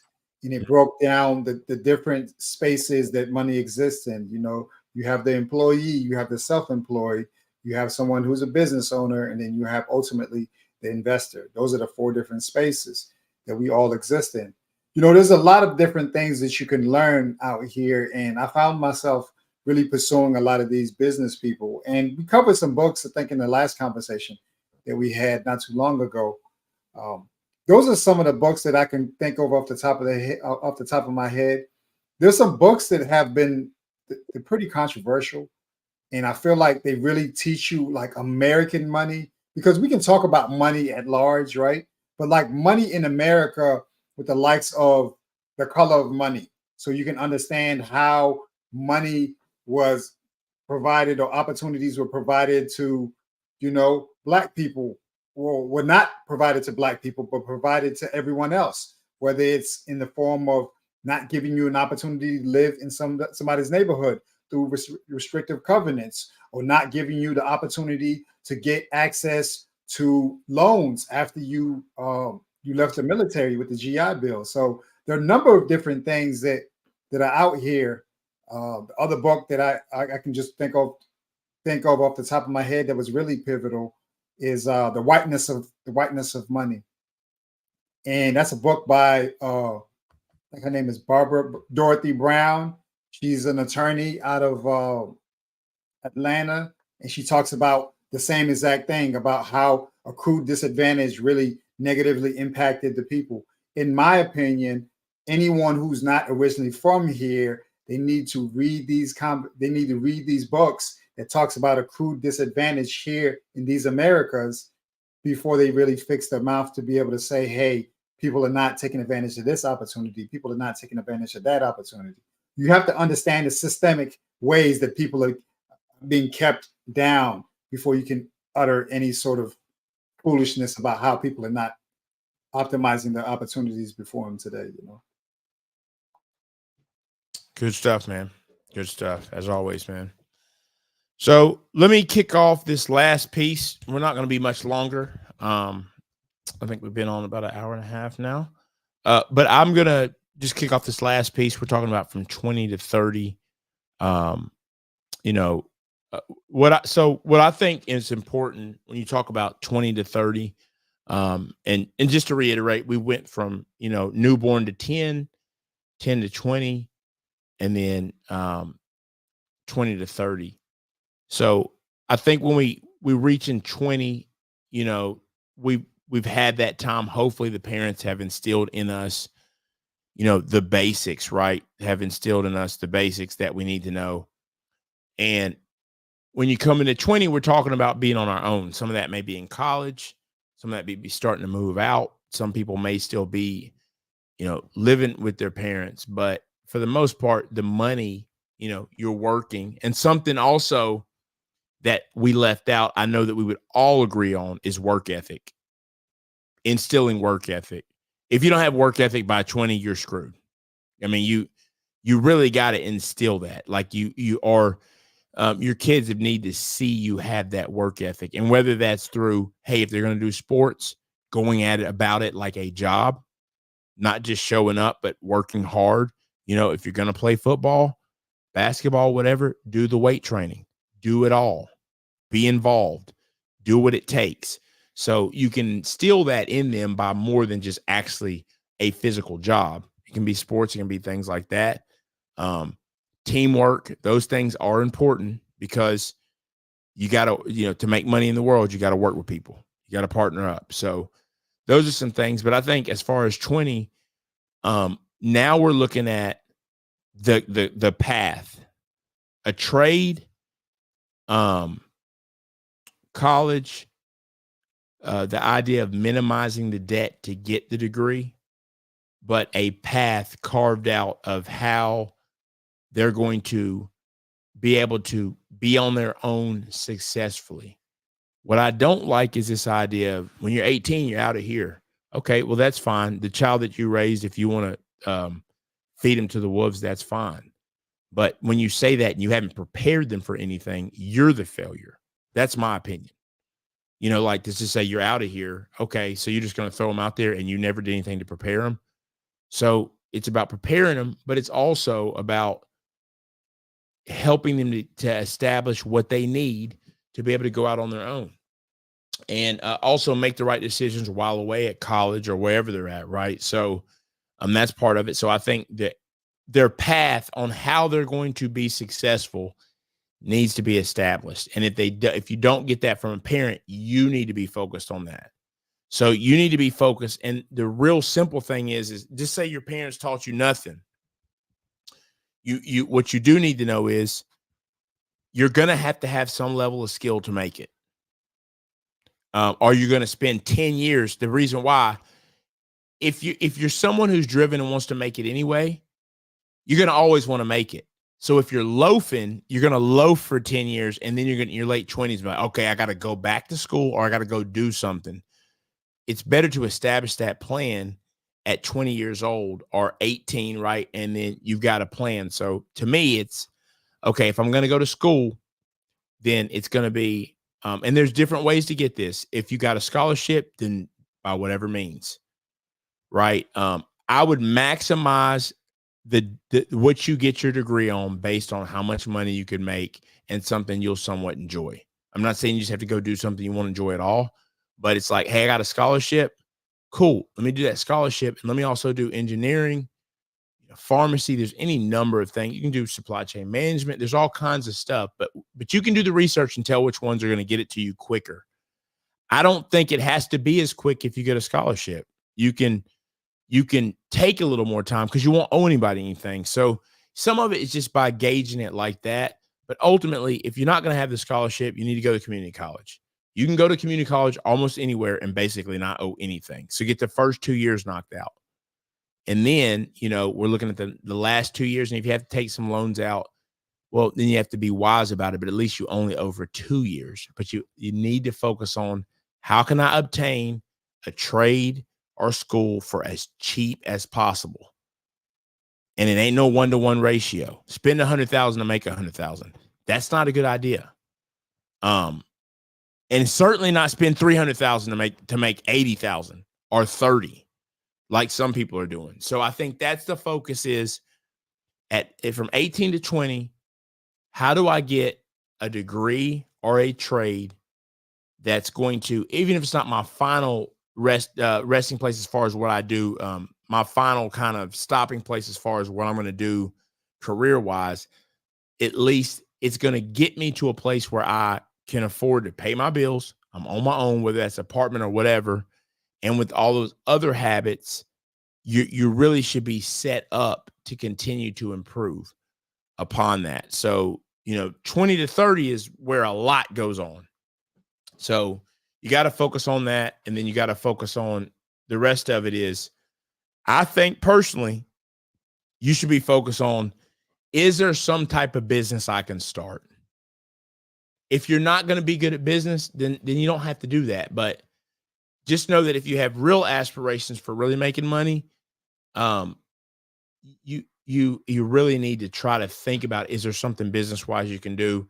And then let me just point this out, because they're in that age, you start your job, do the 401k from day one. Don't fool around. Or I'll do it when I do it from day one. Anytime someone's going to give you free money or match it, you take the match and you go above and beyond it. And why can you do that? Because earlier you established that I always set 20% aside. So that's what I think as far as that. And then the last thing I'll say, and then I'll pass it on, is just at that age, you're starting to think about the significant other coming into the picture, what attributes they need to have. You very well may have, in your early 20s already somewhat established that, but you got to focus on what's that significant other going to be like. You don't need to be in a rush, but you need to think about what that looks like, how they fit in, and they don't have to have the exact same upbringing, because you can balance each other out. And when I say upbringing, as far as money wise, it doesn't have to be the exact same, but you can't pick someone who ruins all that's gotten you to this point, that you write them off and keep on moving on. That's the way that I see it. But you got to start thinking about that as well, because everything you've done to put you in the right place, and then you go and get with someone who, makes 30,000 and owes 300,000, you're stuck. You're in a bad shape. Now you're both in bad shape, because you basically both owe, if you want to just do the math, 150,000 now. So you're in debt now. So that's something to just think about and stuff like that. So let me go ahead, bring you guys back into the fold.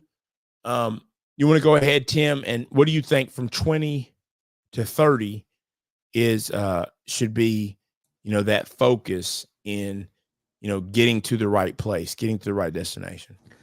Well, 20 and 30, I think it's a lot going on at this age. Now, I think 20 and 30, I think when we talk about financing, I think it now becomes a little bit different when you think about a man and a woman. And the reason why I say that is because it's could be a lot of layers when you're in this age, because this is the working age, and this is the working age in a lot of areas, and you should have the energy and the endurance for that. So I'm just going to list a few things. I'm going to try to keep this brief because it is a lot in this age. But I think, one, you got to first focus on outcomes. Nothing else matter at the age 20 to 30. You got to be dead focused on what type of outcome that you're looking for, because that gives you a vision and a drive and a path. That's one. You talked about skills. For a man, I think they really need to hone in on what skills. If you're going to go the college route, you cannot go to school, and this for both man and woman, you cannot go to school for an unmarketable degree.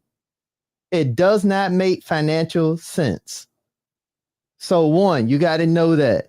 I think also for a man, though, if you're going to go to school and college is going to be the route you're going to go, I think you absolutely need to focus on building a network while you're in college. And I'm talking about building relationships that's going to carry you and push you through the process, because the number one thing that you're going to do is you could be able to invest more when you get more skills, so you can put more money in, you can live off more, and you can save more. The next thing is, I think for a woman, I think she needs to focus on, If she's going to go the career route, that's fine. If she's looking at family, she need to think about that. But I think her biggest key is she need to make sure she focus on how to have a relationship. Because I think we're in an era now where we get this one-sided thinking. And I think that relationship has to also be part of that DNA, because also with relationship, she could also be building her network out also. And her network should be, if she want to look at family, then that network should be other women that wants family too. That's one. I think the other thing is, I think because you in the building phase, I think you have to think about based on what you want to do with your skills, what type of skills you're going to do, or if you're going to go to get a trade. And if you know business not for you, you're not going to be going to business for yourself, that is fine. So if you're going to work, you need to think about what's going to be your path for advancement. Promotions, going through whatever the company is going through their training program. Because if you're going to work somewhere, you might as well strive to go to the top. But the biggest benefit you'll get is you'll be able to learn skills that's going to carry you to wherever you go. And then I think that you got to be focused on saving money. I think saving money and investing is going to be the pinnacle of whatever you do. I think if you looking to stay on campus or be on campus, I think that you should really probably think about, especially for if you're going to join a fraternity or frat or whatever the case may be, I think you should own real estate somewhere near the university. I think it doesn't make sense to pay all this money to somebody else when you can own some real estate. You can rent it out to a couple of your buddies. Y'all all stay there. Y'all all getting the education. And then if you leave, you can go off. You can sell the property. You made money, and you could now have some other seed money on top of whatever else you're doing. Or if you in school, I think you can leverage that, because I say also in that age, you should be taking advantage of whatever free money that you qualify for. I think it's a lot of things to this, so I'm a kind of in it there. But I think the key things is you got to focus on skills. You got to be laser focused on what type of outcomes you want. And then you also got to be working on building your network while you in the building phase. So that way, when you get to 30, you have a lot of great things and you have a good, strong foundation. And I'm telling you this as someone that I did some of that, but I didn't do it at the level that I could have done it at, as I look back on some of the things that I was doing. Now, I'm not saying that it's all about money, but I do know that because you have the energy, you have the energy, you have the path, then I think money should be a priority, because I like to say this is going to be the key building phase for the outcomes that you're going to have after 30, when you get in your 40s and when you get in your 50s. And then the last thing is, I think throughout the entire process, you also need to focus on your health, because what you do in your 20s is going to catch up with you in your 40s and your 50s. So you can party some, but don't make partying become the end all be all for everything that you do. So take some time to also focus on your health, because health is not just money. Health is wealth. Because if you make all this money and you lose it to the medical system, that just doesn't make sense. And I kind of ended there for me. Good, great points, man. Great, absolutely great takes. Great takes. Sim, what you got for me, man? What do you think, man? We're talking 20 to 30. What's crucial? At that point, you're generally off on your own. What's your thoughts? Yeah, I mean, Tim covered quite a bit right there, and I don't know. He stole my thunder for sure. I'd say at 20, you really need to understand yourself. like it took me a while for me to really find myself, but you need to spend time really figuring out like where your motivations are at. Like, are you a people pleaser? Are you a loner? Do you find yourself having to be around people and then you're like the life of the party? Is it a situation where you can be on your own and move in a completely different direction from everyone else? Because a lot of the stuff that we're talking about, it can sound like a fantasy if it's a situation that you're not capable of actually doing, or something that you're not capable of doing. I personally think that Tim covered quite a bit, and the best investment that I believe you can make is in your brain right here. Invest in your brain through reading books as early as possible and put yourself in position to start to think how a vast group of the population or vast part of the population thinks, whether it's the people who come from affluence, the people who come from tough circumstances and challenging situations. It's really through learning from other people's mistakes that we have an opportunity to potentially skip some steps. Tim really mentioned something that I think is really important. If you're disciplined enough, the money that you're going to spend on an apartment, I have nephew and I have my own child. An average apartment at a college institution or an apartment adjacent to a college institution cost about $1,000, $1,500 a month or something like that.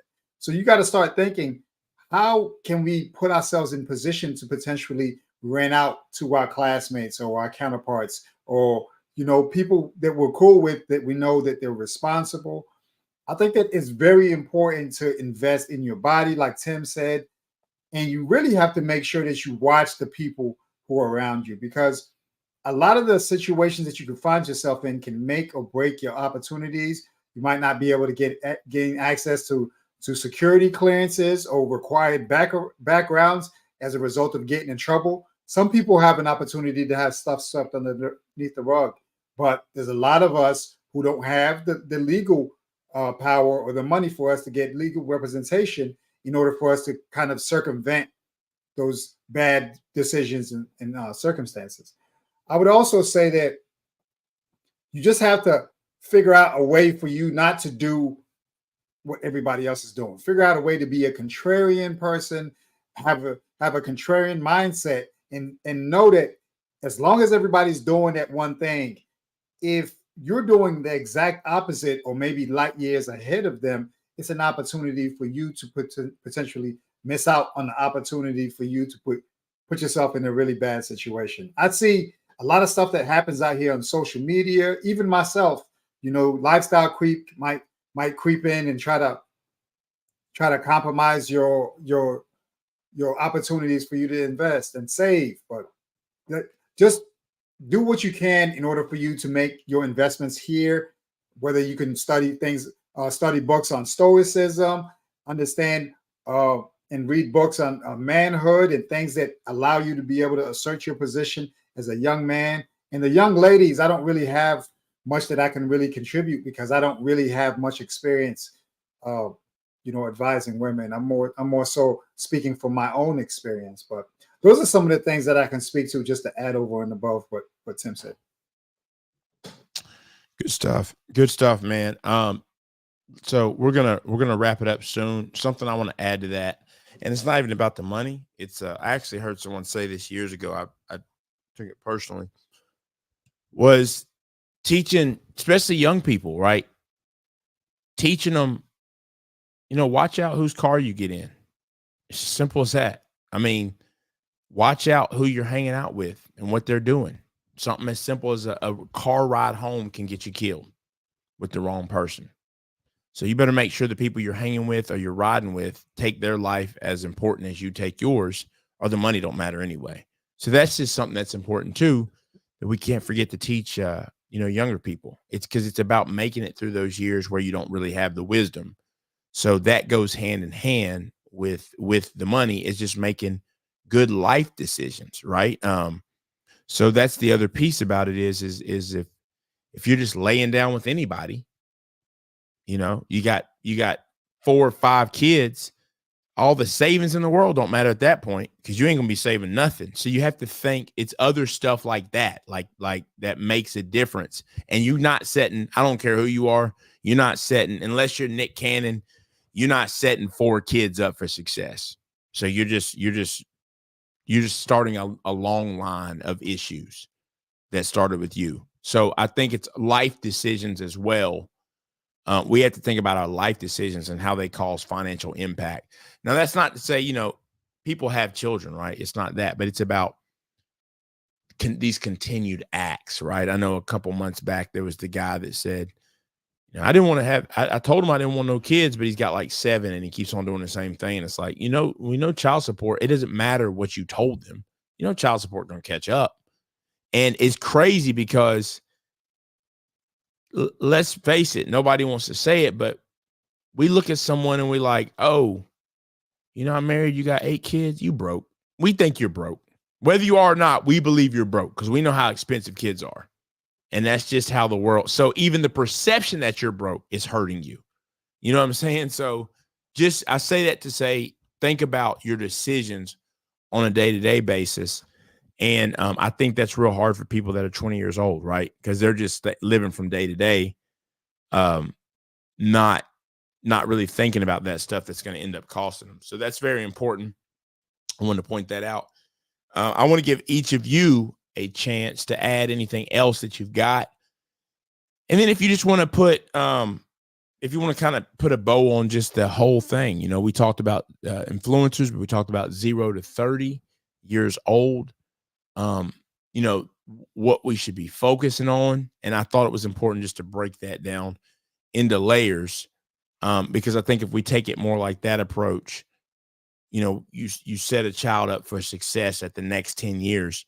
You would hope they come out of school or come out with a trade where they can be successful. Also, they've minimized debt. They don't owe anybody. And then you set yourself up to be able to compete and also be able to take risk to start their business or to try different things and be successful. Tim, what you got for us as we wrap it up in terms of what things, just the overall, just putting a bow on the conversation we had? I just say for everyone that tuned in, definitely thanks for tuning in and supporting the stream. We appreciate everybody that always come through and support the Finance Bros. But my takeaway is for anyone out there, just know the great thing about finances is it don't matter where you start. It just matters for us individually where we want to go. That's one. And then last thing is that the 2 things that I'm always recommend is 1, just believe that you can do better and you're going to do better. And then number 2, make sure you execute on the information. Don't be a steward of a lot of information. You have to take the information, then you have to do something with it. There's going to be some bumps and bumps here and there, but the outcome is so much greater on the other side. So you could do it, believe in yourself, execute, and then you'll be a lot better today than you were 6 months ago. Good stuff. Good stuff. Sam, what you got? What you got to wrap it up and kind of put a bow on everything that we've talked about today? Man, I don't even know how I'm supposed to even follow that, man. I mean, what I can say is this, just know that your parents out there, I think about the likes of Lewis Hamilton. Lewis Hamilton was very, very young when he was being trained on how to drive and having a competitive spirit. All the way back from the time that he was maybe 4 years old. A lot of people prepare their children at like 4 years old. So we have to think about the people they can become at a young age of 18 as a result of those investments that happen from the age of 4 leading up to them becoming an adult. We have to look at that the same exact way as us putting our children in position for them to be competitive out here, for them to have a fighting chance. Now we're fortunate in this economy to have early college, as an opportunity for a child to potentially have credits going into college so they don't have to be in school as long as everyone else.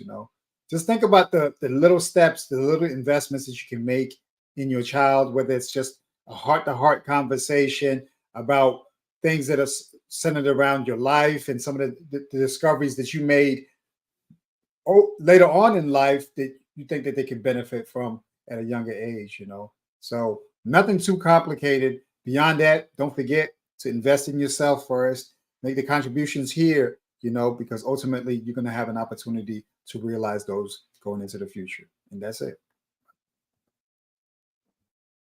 All right.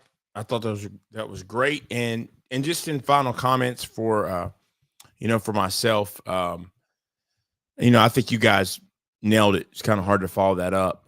I think just in the general thing, this is really, when we talk about success, this is really parents and it's the child, right? As they grow, you've got to set them up for success. I would hope that you would want to set your offspring up for success, but really just trying to get them to the point where, you've taught them as much as possible. And even you as a parent, if there's things you didn't know, you've got to teach yourself so that you can equip them. And then beyond teaching them those things is really trying to get them to a point where you teach them how to minimize debt. That's why I think it's so important. If you can get them to that place with not having any debt and they've established habits of savings, you're really putting them out there with the best chance of making it and being successful. So many people are saddled with debt. Like I said, when you're saddled with 200,000 in debt plus, or whatever the case is, you're starting so far behind. A lot of people don't even have the mental capacity to press forward, and they give up, right? Or they start to say, well, I'm not going to pay that. Someone convinced them, you ain't got to pay that back. Okay, well, your credit will suffer. And then you see you can't get the home you want. And I'm sure it sends some people into depression. So it's just knowing that every step along the way, that it's important to really stay focused. And what you really should be trying to do from the beginning on is always minimize those debts and maximize your earning potential. There will be a day where your earning potential will go down.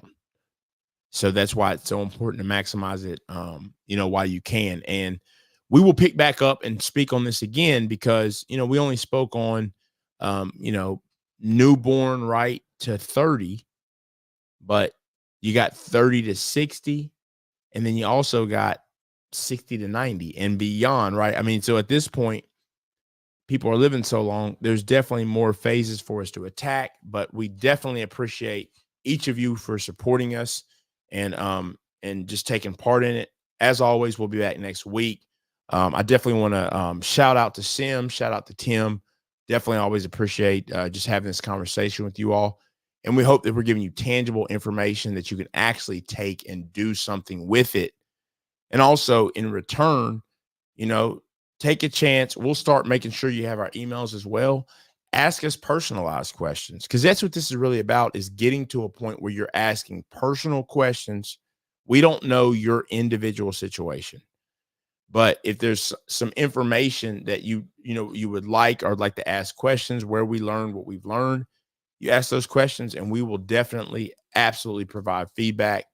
Thank you again from Finance Bros to you, and we'll see you next week.